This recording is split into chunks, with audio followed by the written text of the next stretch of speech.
everyone. I've been meaning to share about the time in my life when I became a taxi driver. So I've been sharing a lot of videos about the weird stuff in my life. So I created a playlist for those called the Jody Vision. So I spent a lot of time on that subject over the last number of videos. But man, I look back to the last time. I just want to tell you, I've been kind of telling my life from the pictures here, and it's like, dude, I'm running out of pictures.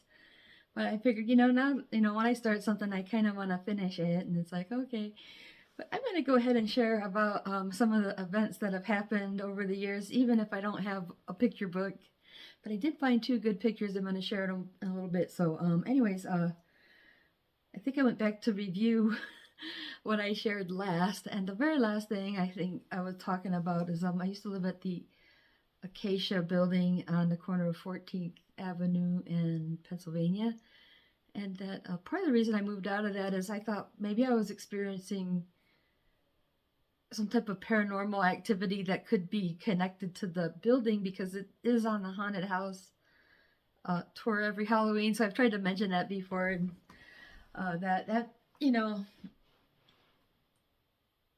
was one of the solutions I had. I thought maybe I had, maybe there were certain people paying attention to me there, like the landlord might have been working with the police or something because they could smell us smoking pot and that type of thing, right? So kind of got paranoid about that stuff as well. So I was living with my friend Jim, and he was the taxi driver that turned me on to the company I went to work for. Now I met Jim like my first year there, so when I think 95 I came to Denver and stayed with my dad's friend Kelly. We knew him from Port Huron. He was in the music business and stuff, so I thought I'd come out here and meet all kinds of people into music. So that's what I was really here for. So the very first place I lived was off of Pearl Street, and Jim lived upstairs. And he was a guy that's like half black, half Lakota. And he just liked me. I was like 20, he's like 40. But we would sit and talk and smoke pot together. And then I moved over to the Acacia and we stayed in touch. So he was my big friend, and he was sort of somebody that I knew separately from my other friends. I have friends I don't introduce to each other kind of friends, and well, anyways, I told him I was having these problems, and he told me I could come and stay with him for a little bit, and so I put my stuff in storage and came to, actually, I think I drug it out of his house. I drug it out of his house. I don't know how long that lasted, but he got mad at me because I brought my boyfriend over. So I had a little boyfriend from the club I was bringing over named Job. And I got Jim mad at me, so I had to take all my stuff and put it in storage. I think that's how that worked. And then we ended up keeping my bird over at his mom's, and so I had my parrot with me. And I'm in limbo now because I wanted to get out of the Acacia. So I stayed with Job, and then a good friend of mine, Chris, moved up to Greeley, and he was living in a place that had rooms for rent. And I thought for $200, So Jim got me into taxi driving. Now I almost feel like it was a mistake, but maybe not so much, because I had a good job at Nicolo's Pizza, and I was making, a good wage plus tip money, and it's like, what I should have did was get my act together and get another apartment. But instead I became a cab driver, and I rented a room in Greeley because I felt like I just needed to get out of Denver. But it's kind of strangely, I was still using the cab service as a way to return to Denver, so I was still kind of coming into Denver, but I just felt like I wanted to get away from that building, and it seemed like a really easy option to go and live at that place for really cheap. But it was kind of a pain in the ass when it's late in the morning and I want to go to bed, and I know I have to drive an hour to Greeley, right? So I used to try to bum around at my friends' houses, and I camped out with Lynn and Jeremy. Let's see, they used to stay with me, so I kind of had them pay me back inevitably by asking to stay at their house all the time. So I don't know, it's like I was running away from Denver, and then getting stuck in Denver driving that taxis. But it might come as a blessing in disguise because I didn't really make a lot of money at it, and I think I came close to getting in trouble a few times, but like I guess I kind of came out okay, like nothing really bad happened to me. I just learned a few small lessons that sucked, and so thankfully I didn't get myself shot doing it or whatever. Some bad shit happens to people out there who become cab drivers. So And not to mention, I like to work overnight. I'm not a morning person, so I loved it because I could just work when I felt like it. And I just, sometimes I would slack off, and sometimes I go and work too many hours trying to make amends for the days that I slacked off, you know. Anyways, I want to look at my list here so I don't leave out any of the fun parts of my stories. But anyways, I use that as an opportunity to just be able to make it to any concert I want, and I started going to the club more actually, and I had some club friends already, so I started going to the, like, particularly like goth night, and then let me see, so I have some tickets here. So I think when I was a cab driver, the Ogre from Skinny Puppy, KMFDM, and Orbs, I got tickets from those, and I don't always save my tickets, but I think I have most of the tickets from everybody I went to see. And I was gonna say, I think KMFDM was one of the funnest bands to go see as far as like the after party aspect of it. You know, I mean, I really enjoyed a number of shows like at the Ogden, and you know, by the type of bands I go to see, you know. But I was talking about earlier on, I kind of had a bad experience meeting Frontline Assembly, and it's not really, you know, really clear what that was about. But anyways, I'm going to KMFDM was like the opposite. It was like a really easy band to get along with, but you know, I kind of had the leverage of being a cab driver, so maybe it put me in a good position to invite them all to come with us to the club. And so I pretty much took the entire band with me, except the singer, Sasha, wanted to stay back because he had somebody who was not well, and he was trying to stay in touch with those people. But yeah, I had everybody, and I was kind of feeling proud, you know. I had the entire band with me, and took them all to the club and gave them a ride back, you know, and we just like hung out together, and it felt like, you know, just they just felt like they were part of our family, you know. So that's what I feel like it's about, you know, community and that type of thing, having these type of moments, you know, like if you're somebody that goes out at night, that to me that was exciting. And I think there's a few bands that we've done that with, you know, like they come to town, and if we could go to the club, you know, it's kind of cool when you feel like they're part of the greater community, you know, that there's many cities that have the same, you know, tribe in it or whatever. So yeah, anyways, when I went into it, I was telling my friend Jim, I said, you know, I feel like I really gotta get ready to deal with all the bad people I'm gonna meet, you know, really get ready and don't go out there with my guard down and stuff. But he said, Jody, you might be surprised to find that most people are good, actually. And he's right. I really felt like most people are good and friendly, and but then there's just a small portion of them that are bad apples that try to, what you call, get out of paying, and had a few people try to molest me, you know, and I had one guy I got in a fight with. That's a pretty good story. I mean, it was something where I wasn't in a lot of danger, but it was something where I kind of surprised myself that I was able to actually use my Tai Chi at such an early age, you know. So truth is that most people are good, and you know, one thing you're not really supposed to do is like go home with people and stuff like that. And so I do anyways. Like if I meet the right people, I go in and talk with them and stuff. And you know, I just feel like, you know, it's funny how I just go around all night, you know, meeting people, and sometimes I just go hang out with them and talk and stuff, and then like never really stay in touch or anything, you know. So I've done that a lot. And the funny thing is I think a lot of those, there's a number of those times where I think maybe I've done that, and I think I may have dreamed about it ahead of time, like, oh wow, that felt really familiar, you know, like I don't know. So like being out there and meeting people, I felt like I really needed that experience. It really helped me to understand kind of what's out there on a spectrum. But that's the Denver metro area, and that's a kind of a particular, I think Denver might be a unusually friendly city, you know, so it might not be as good anyplace else. So it's hard to say if that would be smart in certain other cities, but I'm thinking of the time I went in with some people to hang out, you know, and a guy, one of the guys said, "You want to spar, you know, or wrestle?" Oh, he asked me to wrestle, and I had seen just a smidgen of jiu-jitsu, you know. I kind of got the idea to take the back and all that, and I learned how to do the rear naked choke already. So like, plus I do kung fu and all that. So, you know, so of course he came in and he took me down, and somehow I managed to get his back. You know, it was kind of funny. I think I got him twice. You know, like the first one, I just kind of climbed on him, and I don't know. This is kind of nasty. I don't know if they really accept this in jiu-jitsu, but I got him and I put my forearm into his throat, and he tapped on it, and he said, "Let's do another round."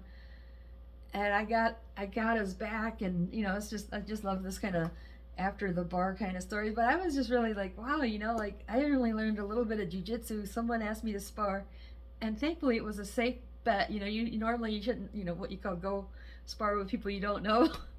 But I don't know, maybe I have good sense for some people, but this time I, you know what call I got his back, and I before I could finish, he was like, fuck. And that, you know, he said, "Want to go again?" I was like, well, at that point I felt like he's gonna probably try to force a victory, you know, so that like as long as it's soft and gentle, you know. But I don't want to spar with somebody if they're gonna try to force a victory. So, but the time I did get in a fight, I had a guy.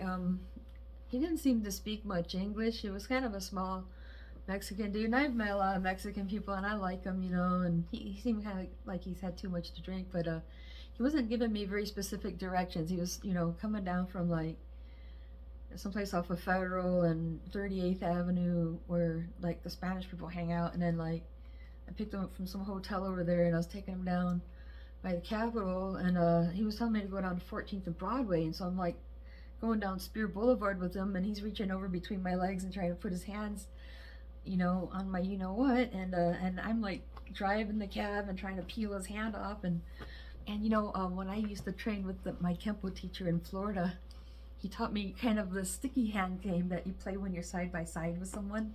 So that was something I did a few times sitting on the couch with my teacher Ron. So I was kind of doing that. I felt like I was doing that same thing, you know, just as he was reaching for my crack and sparring him the whole way and driving the. I had a Ford Explorer. Anyway, oh, I should show you what I was driving, you guys. That's what I was driving. Yes, I was driving this or something like this down Spear Boulevard, fighting this Mexican guy trying to touch my you know what. Now, by the way, this is just a picture of me at home when I'm in a peaceful place holding Dexter. Now that's Chris's cat, Dexter, and man was he a softy. That's the only two pictures I have from the years that I lived in Greeley and drove a cab. But I like this story about getting a fight with the Mexican guy, you know, because so he wasn't giving me specific directions, so I think I went down and pulled like just south of the Capitol, like kind of on the corner of Grant and 14th, and I was trying to get him to, you know, help me find his place or wherever we need to go, and so I made some change for him, and then he tried to point to the back seat, you know, like he was trying to invite me to have sex for the rest of the money, which was about $30 maybe, and he wouldn't get out, so I was trying to take him to the police station, and to be honest, I'm not really that familiar with the police station, and man, I think what happened was so we had like this little computer box in our cabs, and there's a certain button I need to push if I want to get the dispatch on for an emergency situation. And it's so crazy. It's like right when I needed that button, the screen read that like their system's gone down, and the only way to get through to dispatch is for people who have a cell phone. Well, I didn't have a cell phone yet, so this is like still before I even had a cell phone. And the system's going down right as I was going to push the button. So I thought I would try to drop him off at the police station or get some cop to come help me, you know. And when you get down to the police station, so I was going down 13th, and I think you go down there and it's like Cherry or something, and Cherokee, I can't remember, but like you get down there and it's like I didn't really see like where you go to the front door. But then I kind of had a naughty idea, and I thought, you know what I should do? I should just take him down to the railroad tracks where it's all dark and spooky and leave him there. So I was just go drop him off someplace bad and ditch him for being naughty, you know, because I didn't appreciate it, you know. So anyways, he looked like, this is what he was like. He was starting to get out, and he's like, he looked so scared, and I said, I'll tell you what, I'll take you back downtown for $20. So he gave me all of his money, you know, so I just kind of like stuck it in the visor, and I took him down there, and So what I did was I took him to the Capitol building. Now this time I pulled to the south side of the Capitol building and tried to get him out there because I thought, well, maybe the security guys will come help me if I have any problems getting him out. But I was also going to make him pay me $20 for taking him back. So I don't know. So maybe I asked for it. I don't know if I should have found a better way to deal with this person, but you know, he was trying to molest me and try to pay me, you know, for sex and everything. So that's why I thought I was gonna drop him off at the police station. But like I said, it was just sort of on the spur of the moment. Thought maybe I should just leave him at the railroad tracks. And I almost did, but he looked scared enough. But anyways, I tried to give him his change, and then he wanted to fight me for the money, you know. He was trying to give me 10 instead of 20, you know. And I said, no, I said 20. I said 20. Then he tried to grab my keys and start getting out, and I was like, oh shit. And I ended up, you know, there's my vehicle sitting there with the doors wide open, and you know, this guy's got my keys, and he's like going out to throw it in the middle of the street, and so I was trying to stop him, you know, like I was gonna try to grab his hand, but then he threw my keys right in the middle of the street. So so I just like hooked his neck like this, and I started to take him down, but then he circle stepped my right leg and started coming through, and it's just the same thing we know at the Sheldon. So maybe I thought, oh no, what if he's seen a little training? So I almost felt like I was sparring with him, you know. I just sort of like changed mindset. Like I didn't feel really threatened by him, but like I still felt like, uh-oh, he knows more than I thought. So, but I got out of the first one, but then he came through to the other side, and he was trying to take me down this way, and I started to lose it. So I just kind of grabbed on, like I didn't know what to do because I couldn't really get anything. But I just did like a good like controlled fall, and I just, you know, I just had like let him hit the ground. So I kind of feel like, you know, I made him fall to his right, you know, and I even felt a bruise on my ribs from this guy, you know. So I'm thinking he must have hit the ground when I did that, you know. So then he got up before I could, and he decked me right in the face, but he hit me here in a bony place. And I kind of felt like maybe he even pulled his punch, like maybe he felt like he shouldn't be doing it, you know. So maybe he could have hit me harder, and he could have made things worse if he hit me in the nose or something, you know. And so I was just getting up, and you know, so I didn't know all the technical get up stuff like I know now, and I was getting up, and I was still kind of bent over and straightening up. And so when I was about here, he was coming up like this. Now in Tai Chi we have a movement called white crane spreads. What is it? Block pass the knee and press, you know. I think first the white crane circles at swings, block pass the knee and press. Well, another variation of that, which I haven't seen yet, and I would see this later, is making a big circle with both hands, which all of a sudden I just felt like that was a thing to do, you know. So I just made a big circle, and I cleared his hands, and when I came on top this way, it started to pull him forward, and he walked right in, and I did a really nice block past the knee and press, and it's like it just came out real nice, and I kind of even hit him off center. That was a funny thing, but it's like I was just really wanting to push him back a little bit. That's mostly what I hoped for, but it just had such nice fluidity and all that. I think his feet came off the ground, and then he went down to his left side. So he looked really stunned, like he was like, what just happened to me, you know? And then I thought, you know, I started to walk off to the keys, and I was like, oh shit, the vehicle's still sitting there, and he was like right by the vehicle. So I wanted to run back and deal with him, and then he jumped up, and I think he realized I do martial arts, so he was kind of making fun of me, and he was throwing a lot of at me.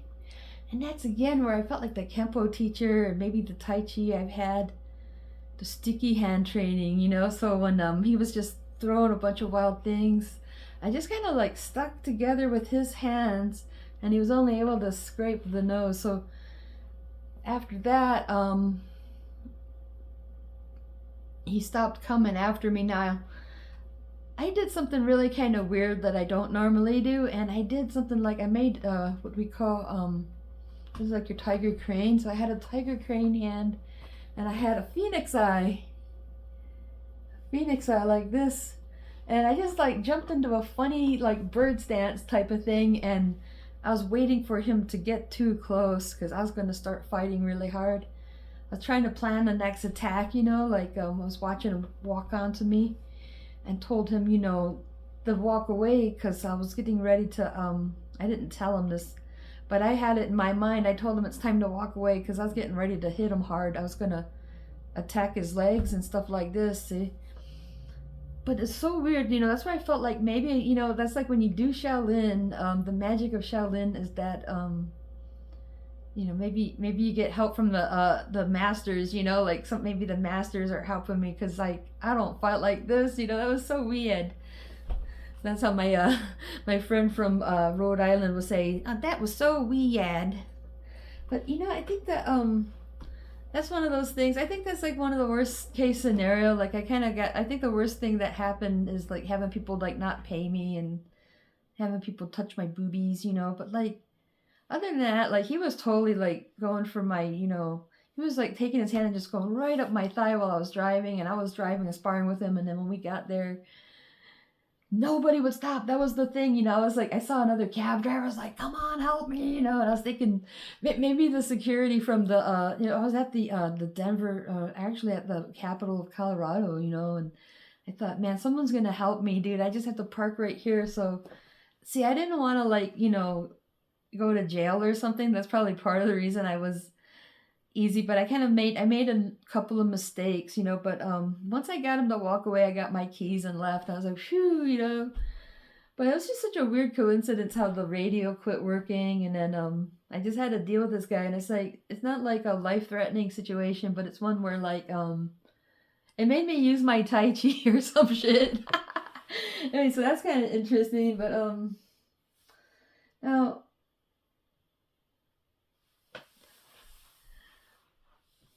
I like I was saying, I feel like I meet a lot of people that like we have a good conversation in the car, so sometimes we have to like go in and visit longer to finish our conversation. Like I feel like those are like the spiritual moments, connecting with people and being able to share your truth or your life, and even if you never see him again, But there's one person that I stayed in touch with. So kind of funny thing is I started listening to trance music. So I have to thank my friend Chris Smith. Actually, he knew somebody that worked with him at the phone center. And just quickly, this is what they turned us on to. I think it was Sasha and John Digweed, and that's probably the first time I had my own copy of a trance album like that. I mean, I was already listening to stuff that's like what they call intelligent electronica, so like the Orb, and then there's another band called Orbital, Future Sound of London, and all that kind of stuff. So I was already listening to stuff like that, but those are more like artists, and they make what you call an artist album. And then and people like Cabaret Voltaire, like they went on to do stuff that's just more, just kind of more electronica, not so much industrial. And so listening to stuff like those guys, because I grew up listening to industrial music, kind of funny, listening to music like that really got me kind of into the techno I like. And so I really found like an interesting area by picking up this one friend. So I was listening to that Sasha John Digweed or something along the lines, and I picked up this guy named Zach, and so he's an Indian. He's a Native American brought up with white people, so he's not like traditional, but he likes trance techno and all that stuff. So like we hit it off and went and visited, and then next thing you know, he was teaching me a little bit about jujitsu, and we stayed friends, And so he's the one that helped turn me on to some of this other music. So like most of the music I have in my collection here is stuff I learned from hanging out with my dad, like the tape collection right here, and what I have in these cases. But like there's like this, I thought it'd be fun to pull out all my trance, or at least the stuff that's like, the DJ producers type of trance. It's really not, it's kind of a small portion of my collection, but this is sort of the stuff that I've discovered without, my dad, like it's not from those lineages, like it's like they got their own lineage, but so that's what I'm kind of interested in. So I feel like, the music I grew up with is like I like the underground electronic music, and anything from like the Kosmish music, like the 70s into the 80s, and like industrial music and all the stuff that comes with that. But like but this it seems to have its own lineage. I would say like so I started listening to a lot of John Digweed, So I have to thank Zach, because I think he showed me some more John Digweed. So I was like buying everything I could find of his. And then Christopher Lawrence is the other thing. So now I actually listen to him all the time because he's got a radio show. So I still listen to it because it still has a lot of good fresh stuff. And otherwise, there's a lot of stuff here on my display that's like during that era. I think that's when I really started picking up this music. So I'd like to talk a little bit about this music, maybe in another video, but that was a really important part of my life, was meeting Zach and having him help me to find some more of these DJs. Actually, let's go over it real quickly. Because what we have here, see, I got like a lot of John Digweed. I think I have all this stuff. That's like who I have the most stuff by. Now, thing is like Danny Howells, like they were on this thing called New Breed. And that had some really good stuff on it. Kind of like, let's see, Anthony Papa. I don't have the New Breed, but, so this was like a really good record. And so, like, I think this one was okay. And so this is something where, like, David Seaman, he's kind of part of that scene. But then the Northern Exposures, I think these are pretty good. So that's Slash on John Digweed mostly. This one's like, it's kind of like really disco-y, so some of this stuff can get really disco-y, like, okay, so I don't like it like that so much, like so housey, but like, see, that's the New Breeds I'm talking about. Those were really good. But then I bought these other ones because I liked that one, and it was like, these are okay, but these are more housey, so then there's this guy.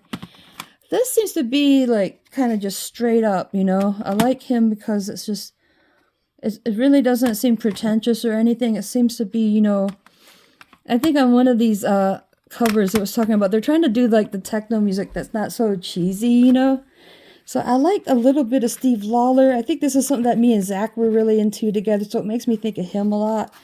But I really do, as far as like housey stuff goes, this is probably my favorite. This blue one here. These are okay, I listen to these once in a while. But then when it comes to the John Digweeds,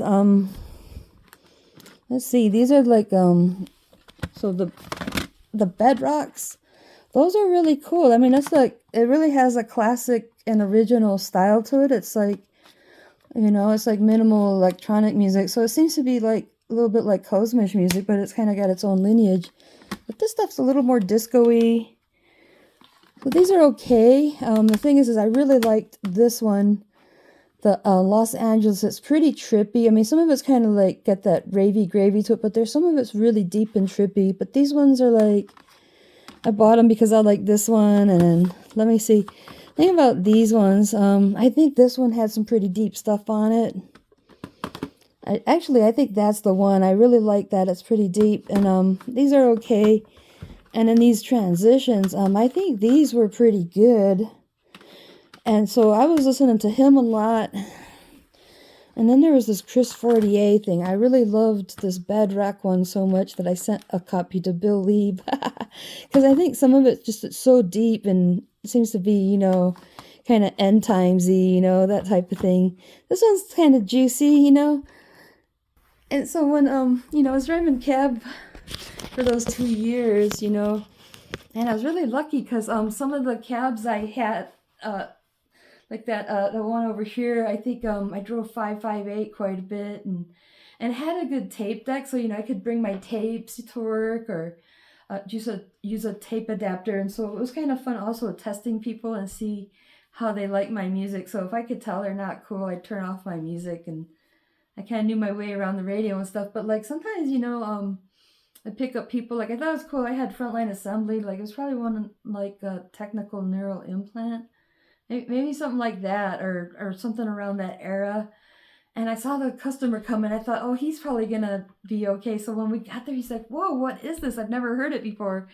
And it was kind of fun knowing that I turned somebody onto it for the first time. And then another time I think I was listening to Hawkwind, probably something like, from the 70s, just kind of that space rock sound they got. And my customer was like, oh, thanks so much for the music. This is, the kind of music my uncle plays or something, so it's always kind of fun to get positive feedback. And that's something I've done up here too. So later on, I'll tell you about the times I was driving Whitefish and a lot of the skiers like my music. Ha ha ha, I love that. So that was the good side of being a cab driver was, being able to go to the concerts and get into the music more. But, there were some close calls, like getting in that fight. And, another funny story was, it was super busy one night. It was like a busy weekend. And I was like way out in the west side of town. And the people I was going to pick up, they said they were really pissed off they had to wait so long. And so I offered to smoke some pot with them. And so after they smoked some pot, they told me, that they had rocks that they picked up. They were like at this apartment building with all these big rocks in the deck around, for the, what do you call the landscape, And it was kind of funny that, I just explained to them, I took your call, within 10 minutes from the time I booked it because, the system's busy and there's, nobody out here working, So I had to explain them the system. And I gave them some pot to smoke, and they confessed that they were going to beat up their cab driver, but they couldn't do it because it was a female. And they each had a big rock. They both handed me their rocks. And so I really think it's interesting that, they were so mad about waiting that they wanted to beat up their cab driver, but then they confessed it to me, So wow, it was like, damn, I'm glad I didn't have a weenie because they were going to beat me with a rock for that. So see, that's where sexism can be good sometimes. He would have been beat to death for being a man who was late for the job. No. But I think, I did good surviving as a cab driver. I think it was a valuable experience. See, I'm somebody that's a visual thinker, so for me, being able to map things out and plan trips, I enjoy that, and so I love mapping things out and so I can learn the terrain, I can learn the area like that. See, now okay, now then that killed it for me though. I think 9/11. So I started in 2000. In the summer of 2000, and I think that was a good year, so I think that winter and into the summer, was pretty good. It just seemed like it was getting better all the time, and I learned to be a good driver, by the way, because I really didn't have a lot of driving experience, and sometimes I had to drive a Chevy Lumina, and they would be like the old, really old aged and used ones with the worn out tires. And so I kind of learned the difference between having that and then really nice, four-wheel drive Ford Explorer in winter. It really makes a nice difference. So it helped make me a good driver. And I've had a few close calls, slipping on the ice. One time I think I slipped on the ice and I messed up the arm that goes to the wheel. So I've done a couple little things to ding up my cab being on ice, but then other than that, somebody shot a BB at my window one morning, late in the morning, or maybe the sun had come up. I worked overnight, and it was early in the morning picking someone up in kind of the Mexican area. Just for fun, somebody shot my window out with a BB. I'm like, I heard this thonk. I was like, what was that? And then I go to pick up my customer and he's like, ma'am, your back window was completely shattered. I'm like, really? I didn't know what to do, so I just took the customer and then took the cab, and it was so weird, because I think when we figured out where the bullet was going, it was like they were trying to shoot at me. It was going in my general direction, but I think it hit right by the side of the where there's some I don't know what you call the framework of the vehicle, so it kind of hit that instead of hitting me. So maybe that person would have shot me. So that's one of those things that's like a wake-up call. I thought my antenna hit a tree branch or something. I had no idea I was being shot at. But it's just a BB, but it was good enough to ruin the window. I was gonna say about 9/11 though, is when that happened in September, so I think everything seemed pretty good. I think the winter of 9/11 of what do you say, 2000 into 2002, you know, that was a really shitty winter. And it made me struggle a lot more, and then just seemed like everything was going downhill for that reason. So I ended up quitting driving cab and started to work at StarTech. And so I had a friend named Charlie that I think I knew him since '99. He's the guy I thought was with Frontline Assembly. Anyways, he was just somebody that I felt like he shared a passion for music. He was a guitar player. He wants to do music, and we go to the club together. So we were buddies over that. And I let him come stay with me for a little bit. And then he was going to get his own place. But then my friend Chris said, well, why don't you guys just keep it and we'll go, I'll go live with my girlfriend, So me and Charlie stayed there for a little bit, but we really didn't like being stuck in Greeley and going to StarTech, So we ended up going back to Denver and found a little place. So Charlie found a little place and he got it in his name, but then let me stay with him without getting me on the lease because maybe I was ideally going to find my own place eventually, but it just seemed like that whole 2 years, I was a cab driver. I lived in Greeley. It was just like, it seems to be like kind of an escape, like from having to work a regular job. I was just so tired of working a regular job, and so it gave me a good taste of what it's like to be a business owner, because you kind of are self-employed. You decide, how you're going to spend your hours and how you're going to spend your gas. And so I could have probably done better financially for myself. So I'm kind of a naughty cab driver, and I didn't make the most of it. But I think the experience of being a cab driver was priceless. So, anyways, there's a part of me that's a brave person. There's a part of me that's a shy person, and it's one of those things that maybe I just needed to have that experience. That's really good for my, ability to deal with people, and good for, my sense of courage, but as well as my sense of business. So now, when I go to an hourly job, I really appreciate it a lot more, because the thing is when you own a business or you're paying a service, if you don't get paid, you don't get paid. I mean, yeah, you can call the cops and all that, but, if you don't get paid, you don't get paid. But when you're working for somebody, when you're like enrolled and they're what you call payroll and all that stuff, they pretty much have to pay you. It's like, if you work your hours, you can bet that paycheck's coming through. There's very few situations where that's not going to come through. So it definitely taught me to appreciate the hourly wages I do get, and the guaranteed that I'm getting paid.